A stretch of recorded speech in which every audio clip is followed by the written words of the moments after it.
세계 경제를 한눈에 바라보는 글로벌 경제 조항래 아나운서와 함께하겠습니다. 어서 오십시오.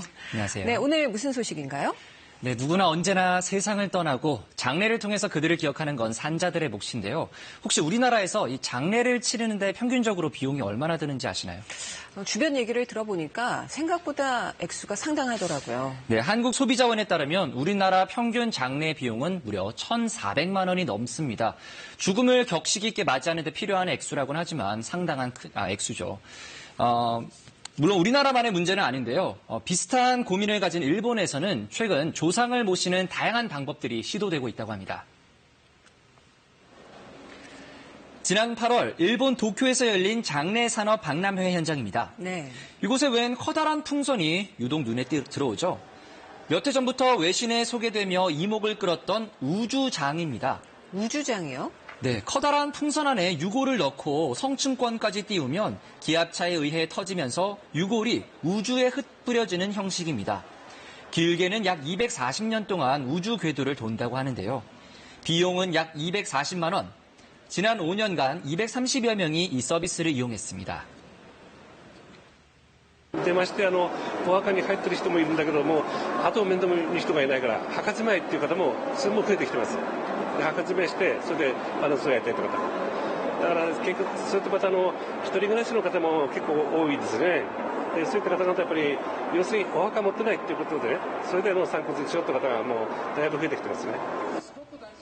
이번 전시회는 인생의 마지막 길을 스스로 준비하는 이른바 셀프 장례 체험 공간도 마련됐고요. 고인의 유골 일부나 유품을 작은 함이나 목걸이 등에 담아주는 서비스도 등장해 관람객들의 눈길을 끌었습니다. 올해 박람회의 특징은 장례 절차가 상당히 간소화된 그런 서비스들이 시선을 모으고 있는데요. 일본에선 최근 이런 색다른 장례 방법이 또 인기라고 들었어요. 네, 그렇습니다. 기존의 장례 방식에서 벗어나서 첨단 IT 기술이 결합된 장례 서비스 등이 속속 등장하고 있는 건데요. 영상으로 만나보시죠. 도쿄 도심에 위치한 한 납골당입니다. IC 칩이 내장된 회원 카드를 기계 안에 넣으니 화면에 이렇게 사진이 나옵니다. 고인의 유골함은 컨베이어 벨트를 타고 참배계가 바로 앞에 도착하는데요. 도시형 납골당의 모습입니다. 비용은 38만 엔에서 최고 98만 엔까지. 묘지에 안장하는 비용에 비하면 3분의 1 수준입니다. These new temples are getting so popular in Japan that many people are closing their ancestral graves in the countryside and storing their ashes here. One married couple did it because their children lived in the city and never came to visit them out there. 그리고 이번에는 조금 새롭다고 느껴지는 문화인데요. 일본 나가노 현에는 차에 탄 채로 조문을 하는 장례식장이 영업 중입니다. 차에 탄 채로요? 네, 조문객은 태블릿 PC를 이용해서 방명록을 적고 조의금을 건네면 됩니다. 일반 패스트푸드에서 볼 수 있는 드라이브스루 방식과 비슷하죠. 몸이 불편하거나 시간적 여유가 없는 조문객들의 편의를 위해서 해당 장례업체가 고안했습니다. 이렇게 일본의 장례 문화가 바뀌고 있는 이유 가운데 하나, 고령화를 빼놓을 수 없을 것 같은데요. 맞습니다. 일본은 가장 고령화가 진행된 나라 중에 하나인데요. 2005년부터 사망자 수가 출생자 수를 넘어서면서 인구의 자연 감소기에 들어갔습니다. 화면을 보시면요. 그만큼 사망자 수도 꾸준히 증가해서 지난해 총 사망자 수는 134만 명, 그리고 2025년에는 사망자가 153만 명에 이를 것으로 추산됩니다. 그렇군요. 매장 비용 毎年死亡者数が増えるというこれ総務省の統計がございまして、このエンディング産業というのが1人当たり何百万というような換算をすれば、1人増えるごとに何百万市場が上がっていくかというような形がございますので。 일본에서 이 엔딩 산업은 빠르게 성장하고 있습니다.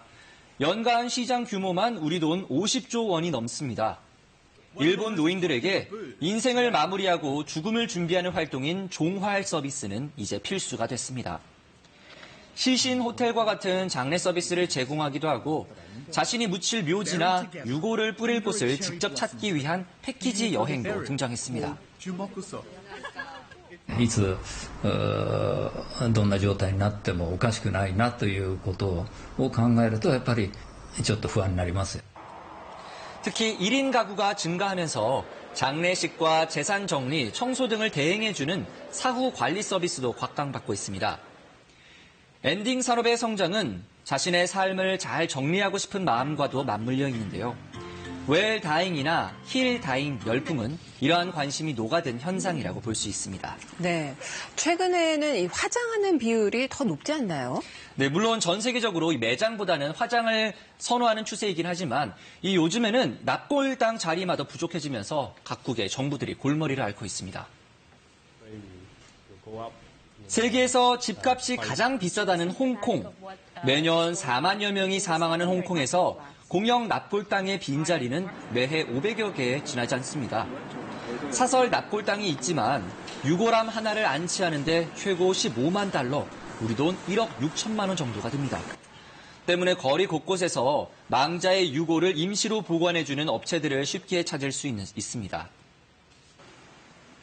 因為基本上已經完全開發晒所有嘅土地啦，咁所以嚟講咧，基本上咧，我哋冇新嘅墳地推出，咁都要等有啲係已經遷葬咗嘅墳地咧，咁嗰啲咧，我哋先正可以排到俾啲輪候人士嘅。